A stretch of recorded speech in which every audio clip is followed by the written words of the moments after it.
कलुआ मेहतर की घरवाली ने कहा, महाराज एक बात ध्यान में रखना, तुमने हमारे यहाँ पानी नहीं भरा, मैं तुम्हें श्राप देते हैं कि तुम्हारी औलाद मेरे घर पानी जरूर भरेगी।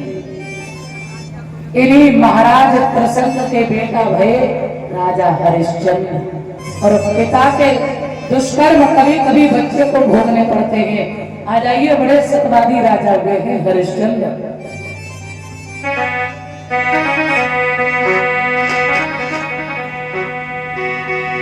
बड़े ही सुंदर राजा हुए महाराज। अवधपुरी सुख धाम बनी बिसरन धाम रजधानी, और जा हरिश्चंद्र से भूपरे के हुई गए सुप्राण।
परंतु मैं एक बात और बता दे, हरिश्चंद्र का नाम सतवादी कब से पड़ा?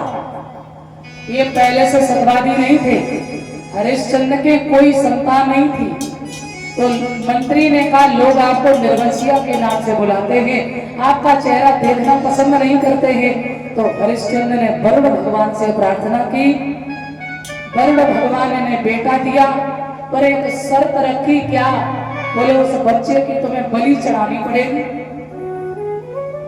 लेकिन जब बेटा पैदा हो गया तो इतना मोह ममता, अब बलि कैसे चढ़ा दे? हरिश्चंद्र झूठ बोल गए। एक बार, दो बार, तीन बार, जब बार बार हरिश्चंद्र ने झूठ बोला, वरुण देव ने श्राप दे दिया, जाओ हरिश्चंद्र तुम्हें कोढ़ हो जाए, जलंधर रोग। हरिश्चंद्र को जलंधर रोग हो गया। जब बेटा रोहित बड़ा हुआ तो एक अजय कीर्त में ब्राह्मण जो थे, इनके 3 पुत्र थे, उनमें से बीच वाला बालक लेकर आए। उस बालक की जब हरिश्चंद्र बलि चढ़ाने चढ़े तो वरुण देव ने सोचा, बताइए, भले ही एक माँ के 4 बेटा हो, एक ही हो, पर प्रेम तो बराबर है ना। माँ के लिए तो सभी बेटा बराबर है ना। हरिश्चंद्र जैसे उस बच्चे की बलि चढ़ाने चले, ब्राह्मण पुत्र की, उसने भगवान से प्रार्थना की, वरुण देव प्रकट हो गए और हरिश्चंद्र से बोले, हरिश्चंद्र, इस बेटा की प्रार्थना पर हम प्रसन्न होकर आए। मैं तुम्हें एक बात कहना चाहते हैं, इसे छोड़ दो। आज से ये संकल्प कर लो कि जीवन में कभी झूठ नहीं बोलोगे, तो तुम्हारा कोढ़ भी ठीक हो जाएगा और ये बेटा भी बच जाएगा। उसी दिन हरिश्चंद्र ने ये प्रण किया, चाहे कितना भी जीवन में संकट आ जाए, पर कभी सत्य को नहीं छोड़ेंगे, झूठ नहीं बोलेंगे। आ जाइए, बड़े ही सुंदर राजा हुए ये सतवादी, और प्रजा में बड़ा प्रेम है। एक दिन वशिष्ठ विश्वामित्र आपस में चर्चा कर रहे, अपने शिष्य की बड़ाइयां की है। तो विश्वामित्र ने वशिष्ठ मुनि से कहा, अरे जब तक सोने को अग्नि नहीं दिखाई जाती है, उसका स्वरूप पता नहीं चलता है। तो क्या कहना चाहते? बोले, मैं तुम्हारे शिष्य की परीक्षा लेना चाहते हैं। महाराज आप ले सकते हैं। आज परीक्षा लेने के लिए विश्वामित्र ने सूकर भेष बनाया, सारी बगिया को जाकर के उजाड़ दिया। माली ने आकर के रोका है, माली को घायल कर दिया।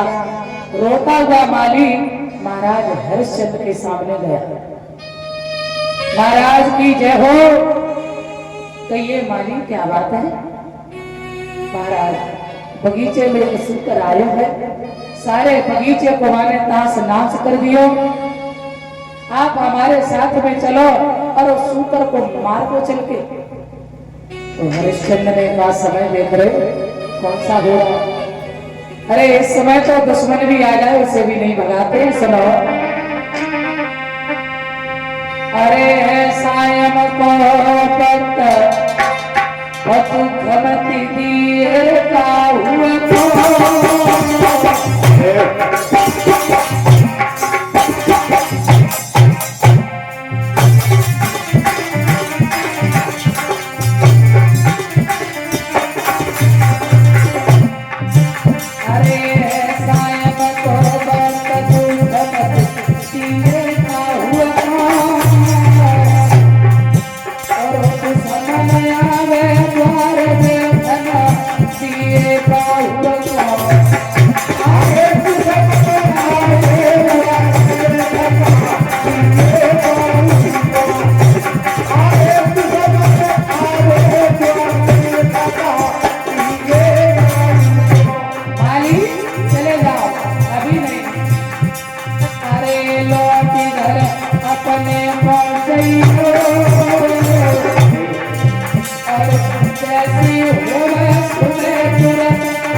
और सुबह होते महाराज हरिश्चंद्र ने फौज तैयार की और कहा चलिए बगीचे में चलकर देखना सूकर कैसा है। सब सिपाहियों को लेकर हरिश्चंद्र जब गए, देखा बगीचे की हालत को तहस नहस कर दिया। देख रहे बोले चारों तरफ से बगीचा को घेर लो, सूकर मारना है। मंत्री बोला अकेले मार देंगे, ना ना ना बड़ा जबरदस्त सूकर है। अच्छा चारों तरफ से बगीचा को घेरो, मारना है। सभी सिपाही लग गए। हरिश्चंद्र ने शर्त रखी, जिसके पास से होकर सूकर जिंदा निकला उसे फांसी अब विश्वामित्र समझ गए, ताऊ अगर मैं किसी सैनिक के पास से होके निकल गया ना, सिपाही के पास से, तो उसकी जान मुफ्त में जाएगी। विश्वामित्र भागते रहे। अरे पुन तीर महाराज चलावा,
आज महाराज हरिश्चंद्र जो थे, सिपाही पीछे पड़े, चलिए विश्वामित्र भाग रहे, और भागते भागते अंत में एक सिपाही के पैरों से होकर निकल गए।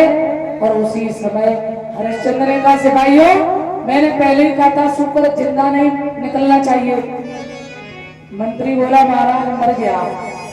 किसने मारा? शुक्र किसने मारा? महाराज हाँ शुक्र तुमने मारा? हाँ महाराज। तो आ जाओ नंबर 1 पे, सजा है। तो महाराज एक काम करो, आए भी से मरे इनका नंबर लगाए दो।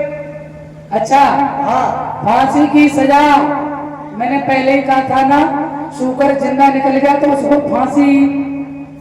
महाराज जो सुने के वो लगी फांसी, तो एक काम करो महाराज, तुम्हें तो छोड़ो चलो ठीक है, शाही तरफ का नंबर लगाए दो तो कैसे? सुन ले, बताओ। ना ना ना, शर्त तो तुमसे रखी गई थी ना, शुक्र मारना था। अब शुक्र निकल गया, अब लाइन से खड़े हो जाओ। ठीक है महाराज, लाइन से खड़े हो गए, लेकिन एक बात मानो हमारी। बताओ। हमारे दीदी कह रही थी जो शुक्र हमारे पास हो। हाँ महाराज हाँ गर्दन में तलवार नहीं लगे भाई। हाँ कूल तो हो और जो भागा दबाओ आप खड़े थे। हाँ तो आप मतलब आप कहीं किनारे से होके निकल। अच्छा न मानो हाँ तो हाँ मान ले। सिपाही ने कहा, महाराज रक्त के दाग आपकी धोती में लगे हैं, शुक्र आपके पास से निकला है, चलिए ना। हरिश्चंद्र ने कहा, मेरे साथ छल कर गया है, चलो आगे चल के देखते शुक्र कहाँ गया। तो बोले, महाराज ऐसा तो नहीं, जो नियम मंत्री को सोई राजा, हमें फांसी तो तुम्हारे ले रस्सी लगाओ फांसी। ना ना ना, चलो आगे देखना है। चलिए विश्वामित्र झाड़ी में गए और शुक्र भेष त्यागा, साधु भेष बनाया, हाथ में कमंडल लेकर आ रहे हैं। तो इधर हरिश्चंद्र गए। जैसे ही हरिश्चंद्र आगे बढ़े, घेर लिया विश्वामित्र ने। महाराज आपका नाम क्या है? हरिश्चंद्र। सतवादी? हाँ, मैंने आपका बड़ा नाम सुना है, बड़े धर्म पर चलने वाले। जी जी, आप कहना क्या चाहते हो? महाराज मेरी एक बेटी है, मेरे पास इतना धन नहीं जो मैं उसका विवाह कर दे। कहा, महाराज तो आप हमारे साथ घर चलिए ना, आपकी पूर्ण सेवा होगी। ऐसे नहीं, पहले मुझे यहाँ कुछ वचन दो। यहाँ तो कुछ है ही नहीं, कुंजी लगाऊंगा जवाब। बोले तो इसी का संकल्प छोड़ दो। छोड़ दिया। बोले संकल्प पढ़ाएंगे दक्षिणा कितनी? 60 भार सोना। हरिश्चंद्र नहीं समझे, जोश में आकर दे दिया दान में। और जब घर आए उसी समय राजा हरिश्चंद्र ने क्या किया?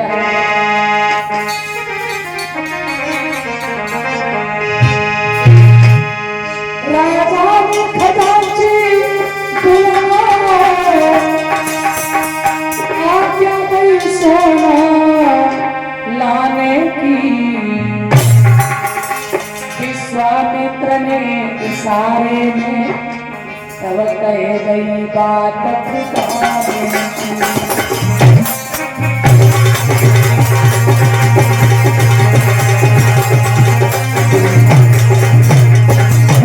विश्वामित्र ने इशारे में तब कह गई बात ठिकाने की।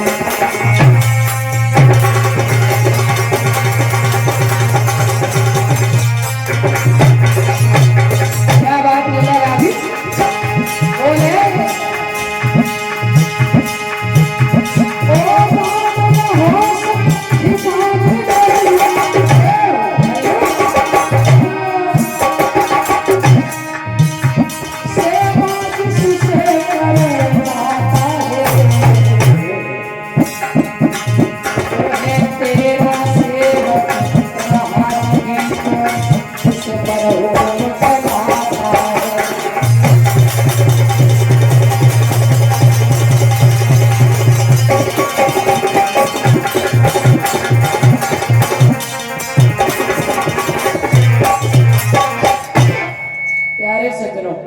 जैसे इतना कहा विश्वामित्र ने, अरे राजन, ये मंत्री संतरी कुंजी लगाम हमारे हाथ में, सब मेरा हो चुका है, तुम्हारा तो कुछ भी नहीं है।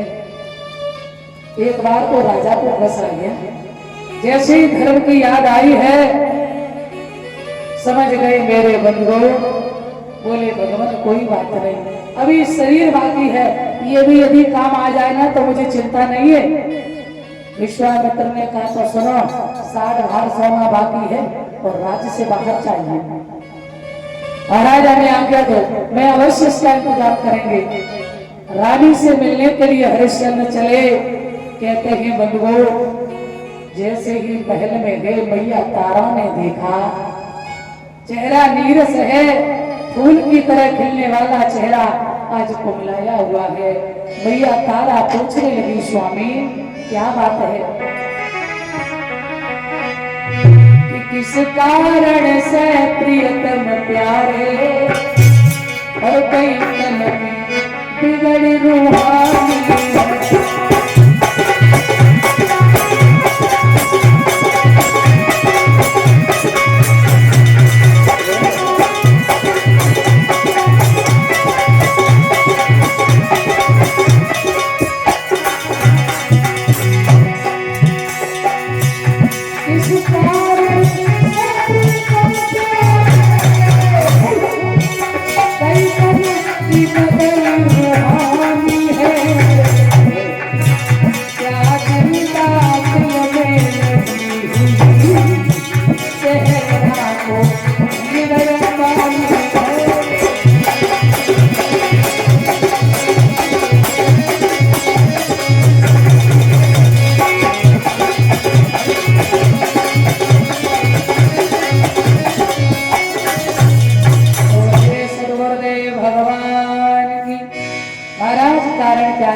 चेहरा इतना नीरस है।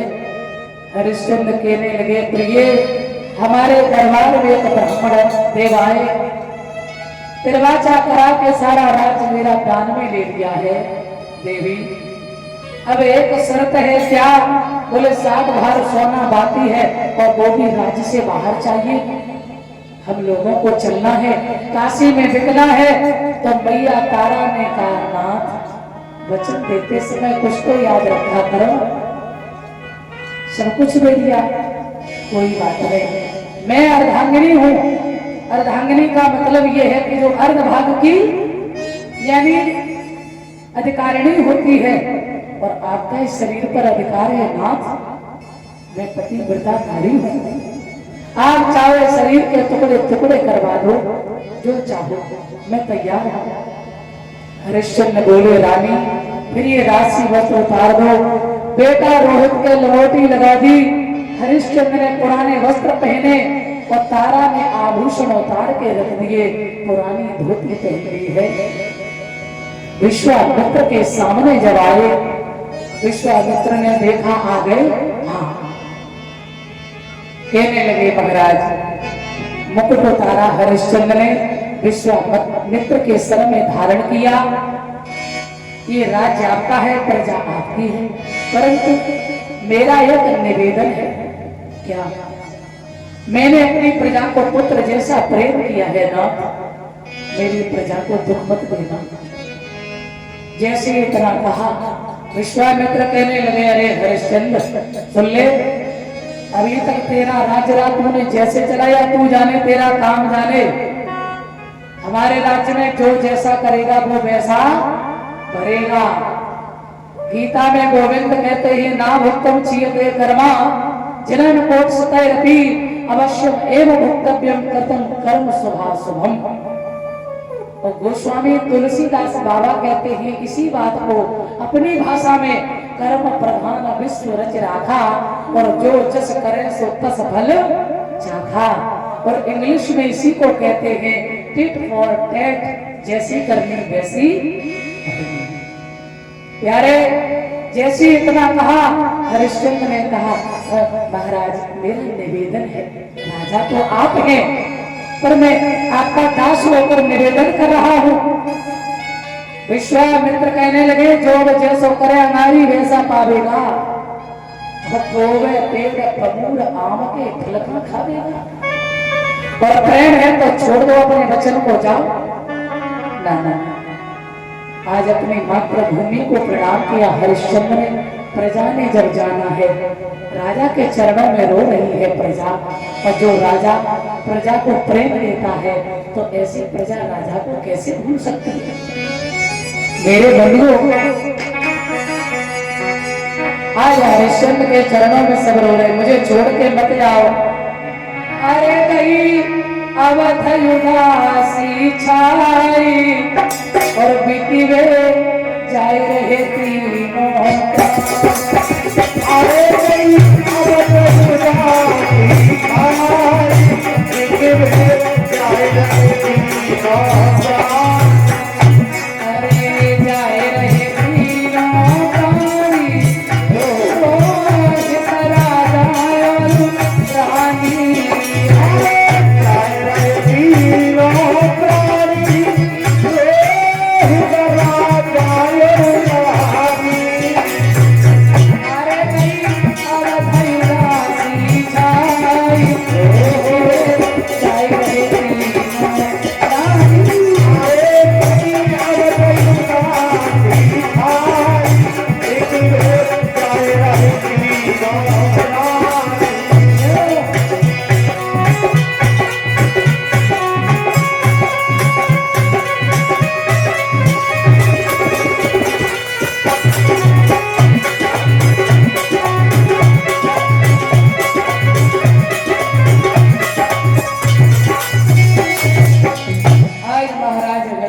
के चरणों में सब रो रहे।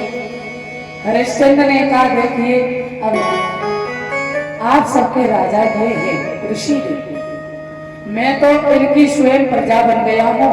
यदि मुझसे कोई भूल हुई हो, आप सबके साथ व्यवहार करने में मुझे क्षमा करना। और अपनी मातृभूमि को आंखों में आंसू भर के हरिश्चंद्र ने प्रणाम किया है। माँ, अभी तक मैंने तेरे ऊपर विश्राम किया, मैं विचरते रहे। हे माँ, यदि कोई भूल हुई हो तो मुझे क्षमा करना। अरे करके प्रणाम ओ रामा, करके प्रणाम। चले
विश्वामित्र कहने लगे शीघ्र ही चलिए, समय नहीं।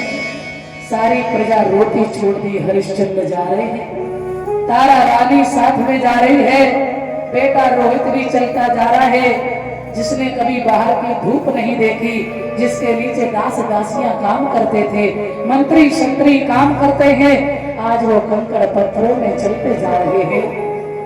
जेठ की दोपहरी है, पैरों में छाले पड़ गए, घुटनों तक सूखन आ गई है प्यारे, समय पता नहीं कब कैसा समय आ जाए।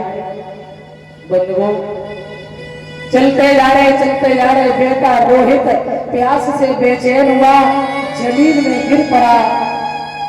मैया मेरी प्यास से जान जा रही है, मुझे पानी पिला दो।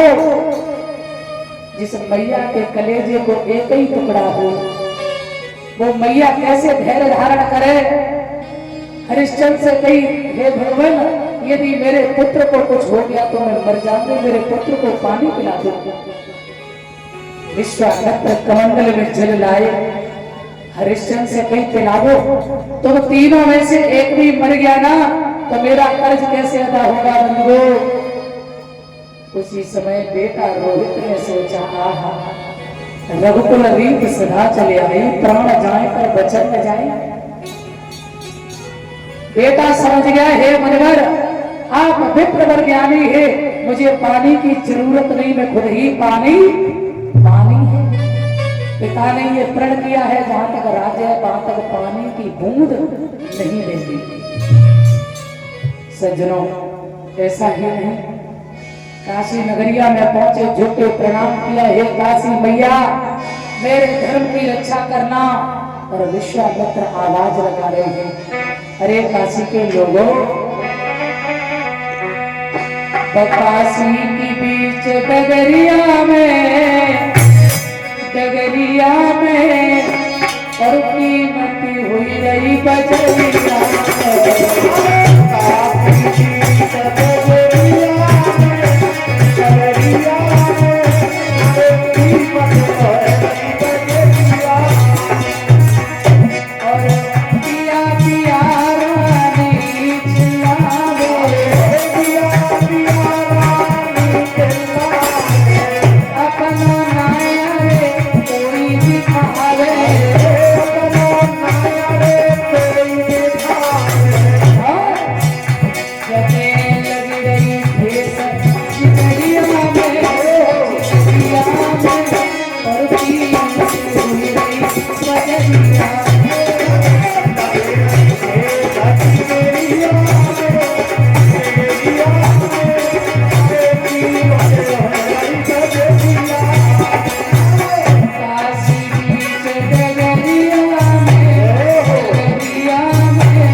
आज मेरे भगवत प्रेमियों आवाज लगाई विश्वामित्र ने, एकदम से भीड़ इकट्ठी हो गई। अभी तक तो पशु बिकते थे, अब इंसान बिकना शुरू हो गए। आज उस भीड़ को चीरती हुई एक वेश्या आई, वेश्या ने आकर के रानी तारा का बोल कर दिया है। इसी के साथ दाताओं की सूची मेरे पास आई हुई है। कुछ दाताओं ने जो श्रीमद भंडारे में योगदान कर रहे हैं। ये 1100 रुपए अजीत यादव पिलक्तर से, वार्ड संख्या 10 के प्रत्याशी हैं अजीत यादव 1100 रुपए, और 501 रुपए जगदीश फौजी कुचलपुरा से, और 501 रुपए चिट्टू यादव नवलपुर से और 1100 रुपए देवेंद्र यादव उर्फ अटुआ करारा से। और इसी के साथ ये 500 रुपए शमसुल ये खेड़िया से और 151 रुपए बादशाह थान से। और इसी के साथ 1000 रुपए अनिल यादव करारा से और 501 रुपए अजीत यादव करारा से। इन लोगों की तरफ से ये श्रीमद् भागवत जी में योगदान किया गया है। भगवान इन लोगों को हमेशा धर्म के रास्ते पे आगे बढ़ाता है।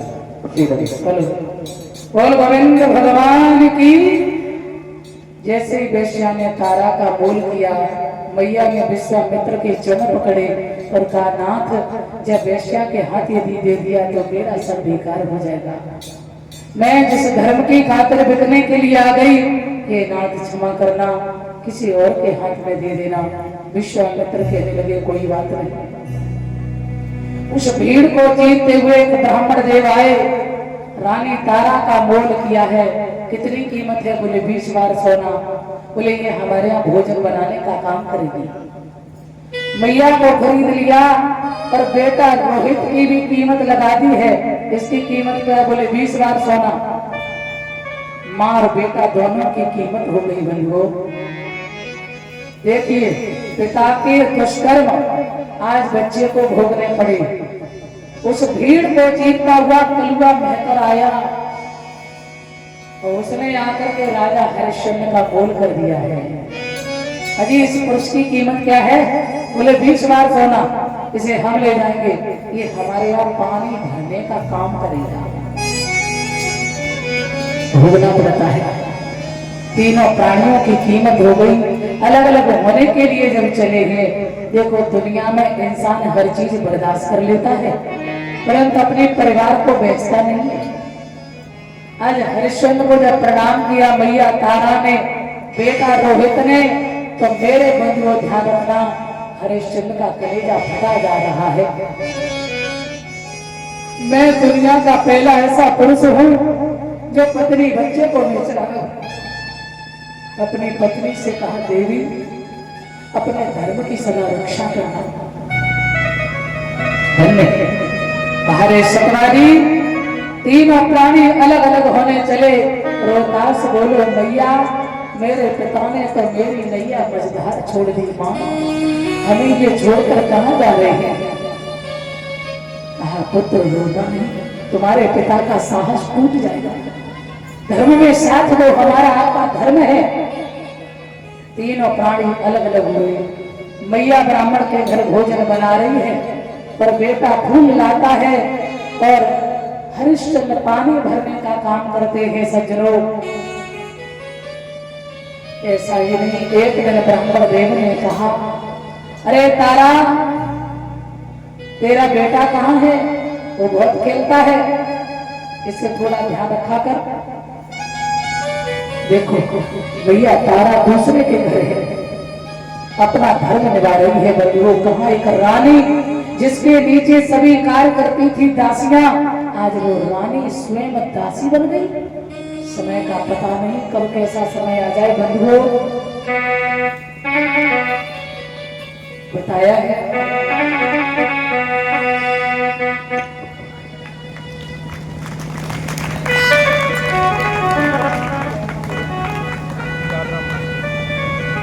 ये सम्मान जो है श्री यादराम मास्टर जी भैया हमारे सम्मान कर रहे हैं। बहुत बहुत आपको बधाई है। सदा आगे बढ़े, भगवान से मेरी कामना सदा समय जीवन। बताया है प्यारे, वो कर्मा की रेखा न्यारी और विधना तारे नाम करे।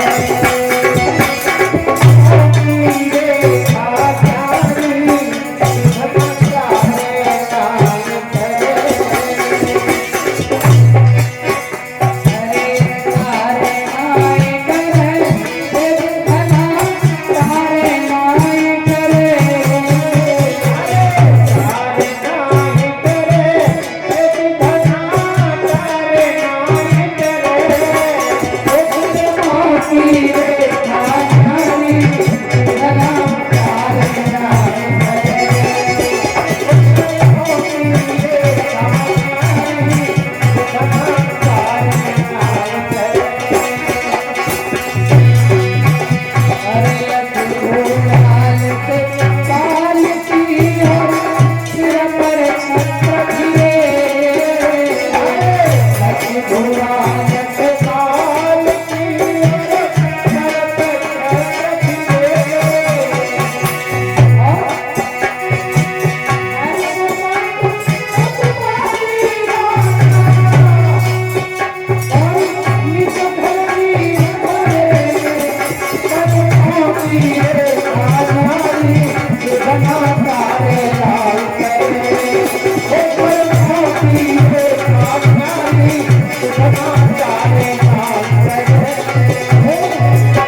से भिखारी बन गए।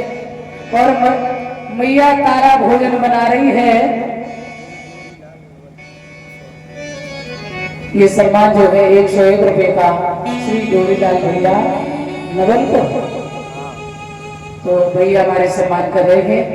बड़े बुजुर्गों से मैं आशीर्वाद की कामना करेंगे सदा, भगवान आपको आशीर्वाद दें।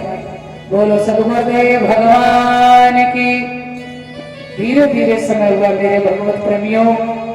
इधर महाराज हरिश्चंद्र ने परिवार से अलग होने के बाद भोजन नहीं किया। 1 हफ्ता हो गया, शरीर कमजोर पड़ गया। पानी भरने के लिए जब गंगा जी पर गए हैं, घड़ा भर तो लिया पर उठ नहीं रहा है। क्या हुआ?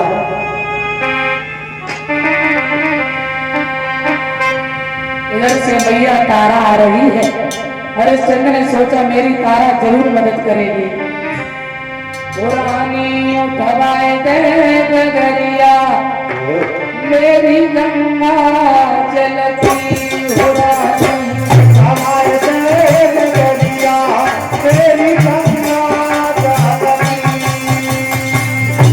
पुरानी उठवाए दे गगरिया, मेरी गंगा चलती हो रानी। हमारे देश गलिया मेरी गंगा चलती। तारा उर्वल भयो शरीर करानी, उठोर में भोजाई हो रानी। उठो पे चलो बजाई नगर, गंगा चलती। चलो बजाई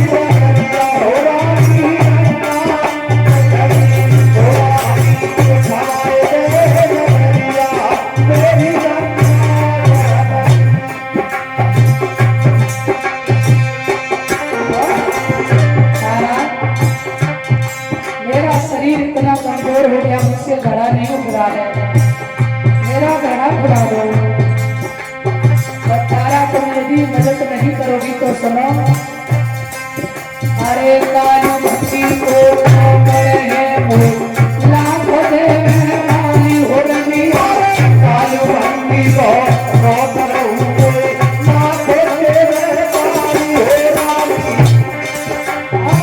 कानू भक्ति को न करे हैं मोह, लाखों देव वाली हो रही। कानू भक्ति को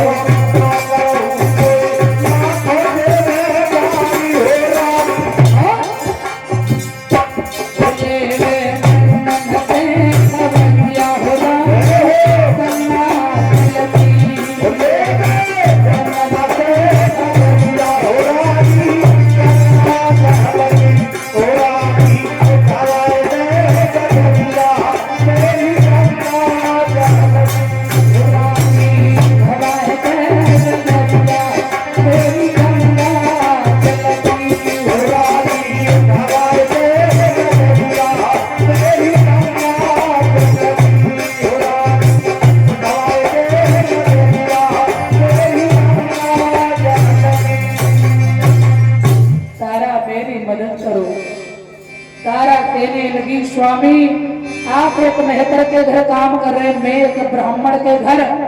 आपके घड़ा से यदि हाथ लगाया तो मेरा धर्म नष्ट होगा।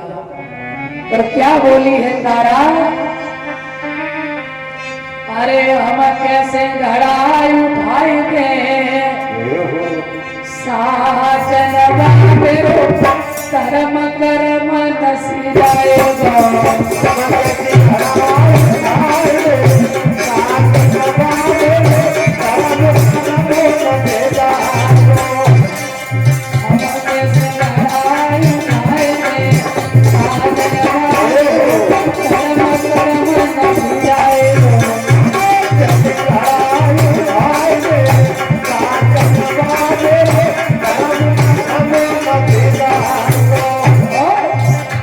अरे तुम बाकी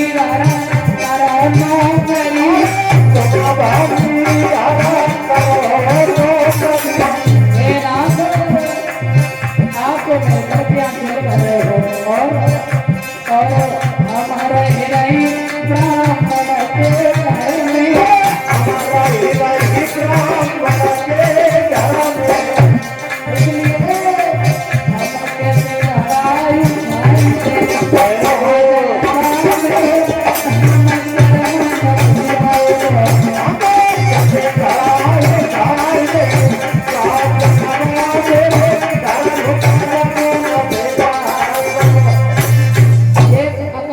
बताऊंगी हे प्रीतम, आप गहरे जल में घुस जाओ और तनक सहारा लेने से तुम्हारा गला उठ जाएगा।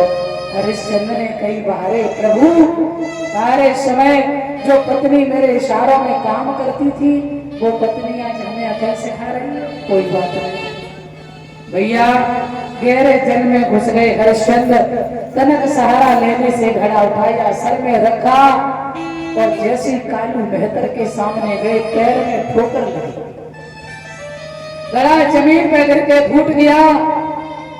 खाली हाथ हरिश्चंद्र पहुंचे, कलुआ बेहतर ने कही ओरे हरिया तू यहाँ और घड़ा कहाँ है? भैया गड़ा जमीन में गिर के फूट गया है। क्यों? तू भोजन नहीं करता? एक दुकान लगा रखी थी, एक हफ्ता हो गया पर हरिश्चंद्र ने उस दुकान से एक बिस्किट तक नहीं खरीदा। जब ये पता चला है उस कलुआ बेहतर को कि एक बिस्किट तक नहीं, इसने कुछ भी नहीं खाया, 8 दिन के बाद भोजन बनाया तो विश्वामित्र कोढ़ी बनकर आए, वो भोजन भी विश्वामित्र ले गए, हरिश्चंद्र भूखे रह गए।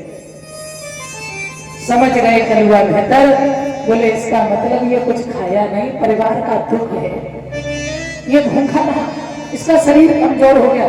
बोले हरिया आज से तेरा ये पानी भरने का काम खत्म है, अब तू मरघट पर पहरा देगा और जो भी मुर्दा है उससे कर कफन लेना, उसके बाद उसे दफनाना। देखो समय पता नहीं। बोले हे नाथ इस मरघट से भी घटिया काम दे दो वो भी स्वीकार है। मरघट में पहरा दे रहे हरिश्चंद्र, बाहर इस समय आज विश्वामित्र ने कहा तारा, ब्रह्मण देव ने कहा तारा तेरा बेटा खेलने चला जाता है, हमारे पूजा की देर हो रही है, कहाँ है तेरा पुत्र? बुलाया भैया के आंखों में आंसू देखे तो बेटा पूछने लगा माँ क्यों रो रही हो? तारा बोली तेरे पिता का घर नहीं है पुत्र, ब्राह्मण मुझे खरीद के लाया है और तू खेलने चला जाता है, पूजा की देर हो रही, जाओ मेरे पुत्र फूल तोड़ कर लाओ बगीचा से, जाओ। रोहितास बोला मां तो रोना नहीं, हम जा रहे, परेशान मत हो, सुंदर फूल तोड़ के लाएंगे भैया, ब्राह्मण देव प्रसन्न हो जाएंगे। आज मैया ने बेटा को मुख चूमो है तो कहीं जाओ मेरे लाल, उस माँ को क्या पता कि मेरी दुनिया और अंधेरे में जा रही है। अरे बेटा मेरे बागन को तुम जइयो रे लाला, मेरे बागन को तुम जइयो रे लइयो को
बगीचे में पहुंचा, बारे चलिया विश्वामित्र चैन नहीं पड़ा, सुंदर सुंदर फूल तोड़ तोड़ के रख रहा है। 501 रुपए का सम्मान जो है राजेश प्रधान जी भैया जी की तरफ से सम्मान है। भगवान से कामना करेंगे सदा भगवान आपको सुख समृद्धि दे, आगे बढ़ाए। बोलिए गोविंद भगवान की। मेरे भगवत प्रेमियों, आज जैसे ही समय हुआ रोहित ने फूल तोड़े रखे और एक सुंदर सा पुष्प है जिसमें विश्वामित्र नाग बनकर के बैठे। जैसे ही पास में गया रोहित, पूजा के हित फूल तोड़ने रोहित राजकुमार और चुन चुन फूल धरे डलिया में बगिया के मझधार, कली पर हाथ बढ़ायो नाग कारे में खायो। जैसे ही हाथ बढ़ायो रोहतास को नाग बन के विश्वामित्र ने डस लिया। मैया मुझे बचा लो, माँ मुझे बचा लो, माँ। रोहतास बेहोश होकर गिर पड़ा। छलिया विश्वामित्र ने भेष त्यागा, जाकर आवाज दे रहे, अरे काशी के लोगों, किसी मैया को लाल नाग ने डसो है, वो मैया आवाज सुन रही हो तो चली जाए। देखो, जिस मैया का राज भी गया, पति भी छूट गया, एक बुढ़ापे की लाठी बेटा और वो भी चला जाए तो वो माँ कैसे जीवित रह सकती है। प्यारे, मैया के कान में झनक पड़ी सो निकल के बाहर आई, किसकी बात कह रहे हो? अरे महाराज क्या? बोले किसी मैया को लाल नाग ने डसो। मैया तारा समझ गई मेरे बेटे के अलावा कोई नहीं होता। ब्राह्मण देव के पास में गई, हे ब्राह्मण देव मुझे आज्ञा दे दो। क्यों? मेरे लाल को नाग ने डसा है, मेरे लाल को नाग ने डसा है, मैं अपने पुत्र को देखने जाऊंगी। ब्राह्मण पहले लगा, पहले मेरे लिए भोजन बना, उसके बाद कहीं जाना।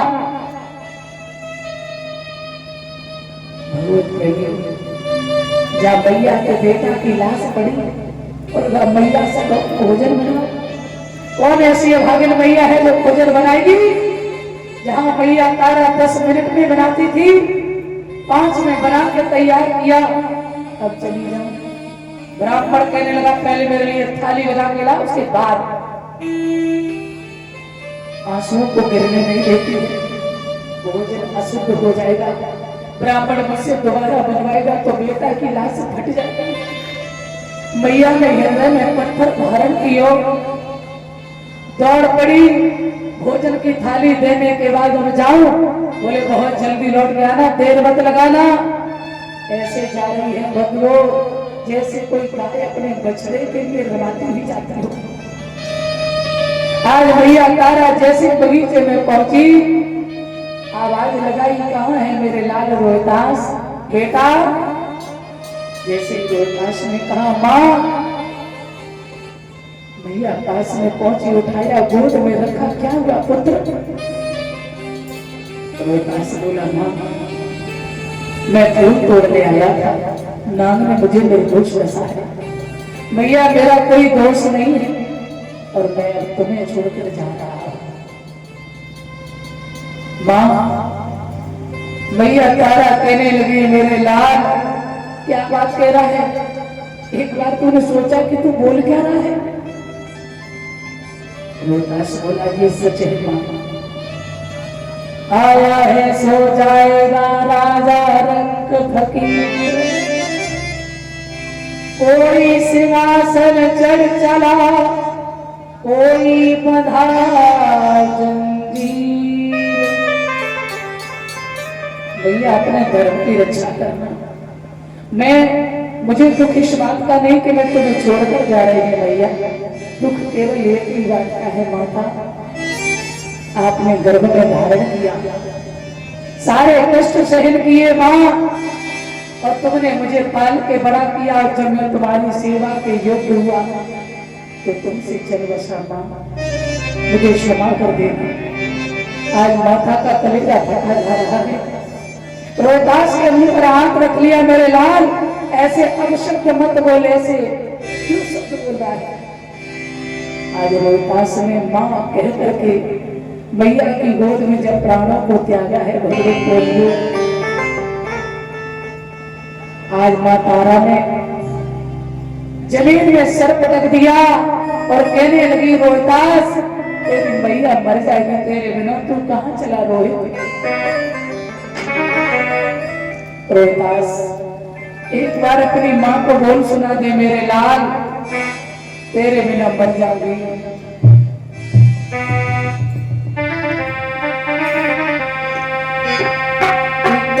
पे दसिरों का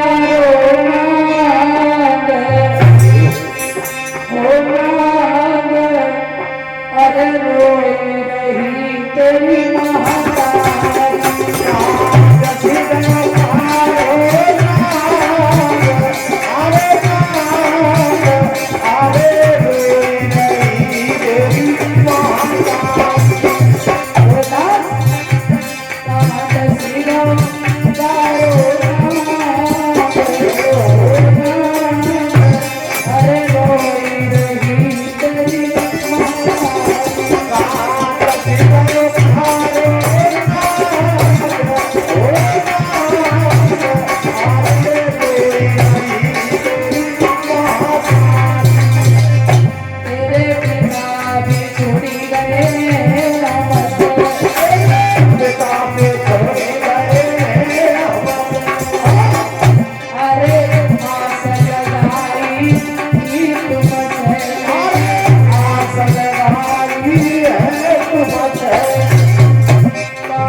तेरी मां मर जाएगी पुत्र। अरे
कहते हैं वैसे तो दुख बहुत है, मुख्य दुख है चार, भूप हरण भैया मरण और पुत्र शोक अरुणान।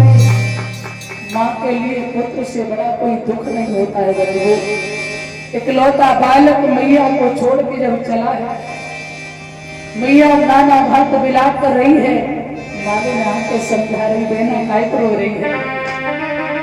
तारा बोली मेरे पुत्र, उस लाश से पागलों की तरह बात करती, एक बार बोल सुना दे मेरे लाल। उठ के बोल तो सुनाई दे, कहाँ पे दसो है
बेरी मालिन ने समझाया। अंत में अपने पति की याद आ गई तो मैया तारा ने बेटा रोहित की लाश को लिया। मरघट जा रही है भगवत प्रेमियों, कभी लाश को रखती, कभी बात करती है, कभी पुचकारती है, कहती है तू आज कुछ क्यों नहीं बोल रहा है मेरे पुत्र। और जैसे मरघट में पहुंची है, आवाज लगाई हरिश्चंद्र को। हरिश्चंद्र पास में आए, तारा तुम? तारा बोली नाथ, मेरे बेटा को नाग ने डसा है, मेरे बेटा को आप दफना दीजिए, जरा देर होगी तो इसकी लाश फट जाएगी। हरिश्चंद्र ने देखा भाई प्रभु इतनी कठिन परीक्षा। आज उस सतवादी का कलेजा हिल गया जैसे ही अपने बेटा की लाश को देखा। एक क्षण के लिए हरिश्चंद्र को भी गसाया, लेकिन जिस समय धर्म की याद आई है, तारा क्षमा करना, पहले मुझे कर कफन दो, तब तुम्हारे पुत्र को दफनाएंगे। याद करो उस दिन की। क्या बोले हरिश्चंद्र पारे सतवादी, अरे ले भागों को नाम याद करूं बात न कीरे गोरी।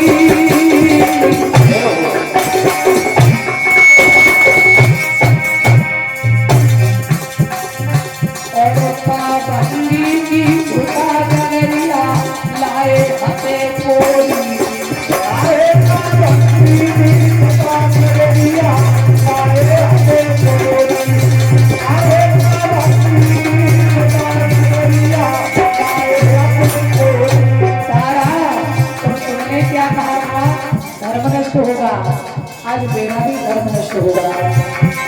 अरे भाई तुम बात न पंडिताई, अरे भाई तुम बात न पंडिताई, आज घर में लागी लाश बिगाड़ अल्लाह को पानी।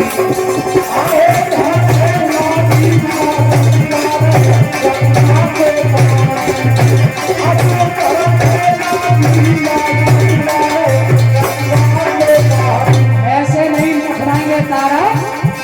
अरे नारी हम दफन के भूखे,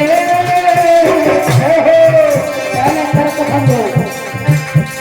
अरे नारी हम दफन के भूखे, और एक टका के काजरात दिन बरन सूखे।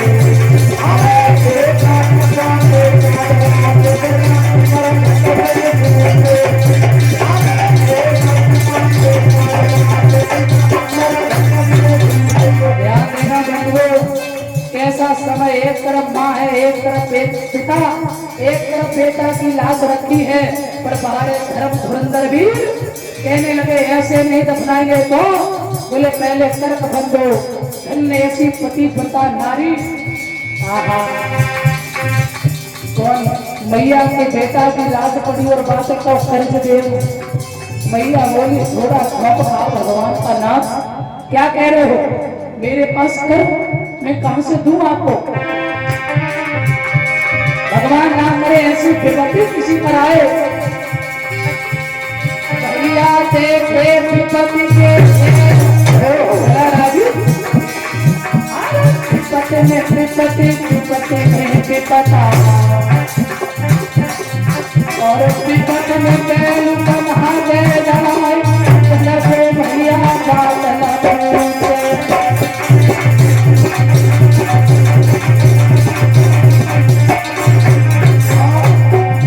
अरे रिश्तेदार पीठ पे जाए विपत्ति में विपत्ता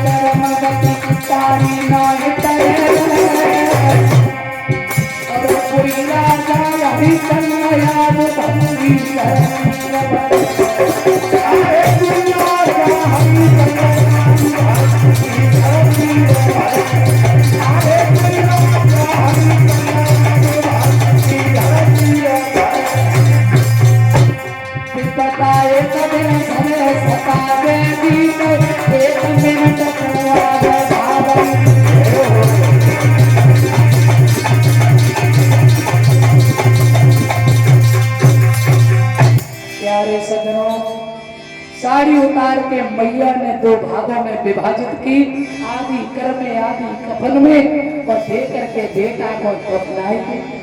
मैया मंदिर में बेहोश हो गई, पर बाहर विश्वामित्र चैन नहीं पड़ा। अरे काशी के लोगों, मंदिर में एक डायन आई है, डायन जो बच्चे खाती है, अपने अपने बच्चे छुपा के रखना। बाहरी विश्वामित्र और मैया को तरह को होश नहीं है, बेहोश पड़ी है माता। और इधर दो बलियां के लड़के उठाए काट के रख दिए और मैया के मुंह से रक्त लगा दियो और कह दियो कि ये डायन है, बच्चे खाती है, डायन है। अरे क्वार कर्म में लिखी और सती के मठ में घुस आई।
विश्वामित्र अरे एक तो साड़ी में नंदी जो तो छिड़क तुझे मैं भूल के गई मारती ये तो छिड़क तुझे मैं भूल के गई मारती ये तो छिड़क तुझे मैं भूल के गई मारती। क्या बोले विश्वामित्र अरे लगे अरे बोले थे स्त्री नहीं है, डायन है, डायन। देखिए एक चक्रवर्ती की नारी को डायन बना दिया। अरे लगे धनते खतने छोटी ये तो पिए कटोर में भूल आई रही ये तो पिए कटोर में भूल आई रही बेकल की बोली ये तो पिए कटोर में भूल आई रही बेकल की बोली।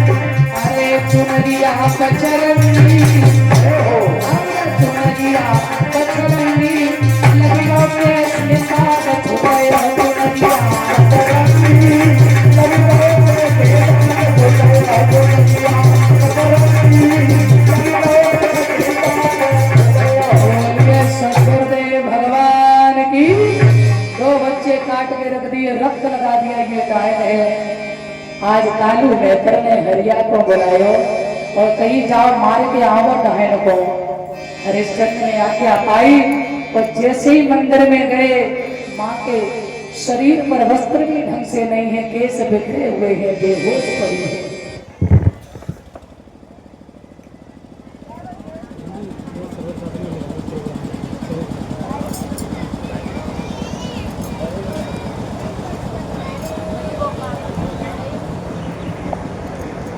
समय हुआ है तो कहते हैं हरिश्चंद्र ने केस पकड़े, माता तारा के नेत्र खुल गए। फटे नेत्रों से मैया ने जब हरिश्चंद्र को देखा, कहने लगी महाराजा। हरिश्चंद्र बोले तो तू ही वो डायन है जो बच्चे खाती क्यों रही? अपने बच्चे के वियोग में इतनी पागल हो गई है जो दूसरे के बच्चे खाने लगी, तुम्हें जिंदा नहीं छोड़ेगी। तारा बोली अब कोई जीने की इच्छा भी नहीं नाथ, आपके हाथ से मेरा कल्याण हो जाए। तलवार उठाई और जैसे ही मारने के लिए चले हरिश्चंद्र, पृथ्वी कांपने लगी, भगवान का सिंहासन डोलने लगा। त्रहा इतना अधर्म हम नहीं देख सकते, प्रभु क्षमा करो। मेरे भगवत प्रेमियों, आज विश्वामित्र ने तलवार पकड़ ली। ठहर जाओ हरिश्चंद्र, ये तुम्हारी रानी है तारा, इसे मत मारो। मैं तुम्हारी परीक्षा ले रहा था और तुम परीक्षा में पास हुए। हरिश्चंद्र अब हमसे कुछ मांग लो। तो हरिश्चंद्र बोले हे नाथ, पहली बात तो यह है ऐसी कठिन परीक्षा किसी और की मत लेना। यदि देना चाहते हो तो इतना ही दीजिए साईं, इतना दीजिए जामे कुटुंब समाए, पर मैं भी भूखा ना रहूं, कोई साधु भूखा जाए। पत्नी से कहा तारा से, बोले बेटी तू भी कुछ मांग ले। तारा बोली ये गोदी का खिलौना था वो भी तो ले लिया, क्या चाहिए? नहीं बेटी आवाज लगाओ। आज हरिश्चंद्र ने आवाज लगाई, तीनों प्राणी मिल गए। रोहितास आया, पिता के चरणों में बंधन किया है और मैया ने उठा के गले से लगा लिया। मेरे सज्जनों, आज जब गले से लगा लिया है तो कहते हैं माता बड़ी गदगद हो गई। विश्वामित्र का लाख लाख धन्यवाद करती है। महाराज आपकी जय हो, आपको धन्य है हे भगवान। उसी समय कहते हैं विश्वामित्र ने कहा कुछ और मांग लो। बोले कुछ भी नहीं चाहिए अब। मेरे भगवत प्रेमियों ध्यान रहे, कहते हैं सत्य की सदा विजय होती है। विश्वामित्र ने मुकुट उठाया और हरिश्चंद्र के सर पे धारण किया और कहा हमें तुम्हारे राज्य की कोई आवश्यकता नहीं है, आप अपना राज्य स्वयं चलाइए। मैं तो संत है, हम तो भजन करेंगे भैया। उन्हें राज्य वापस मिला है।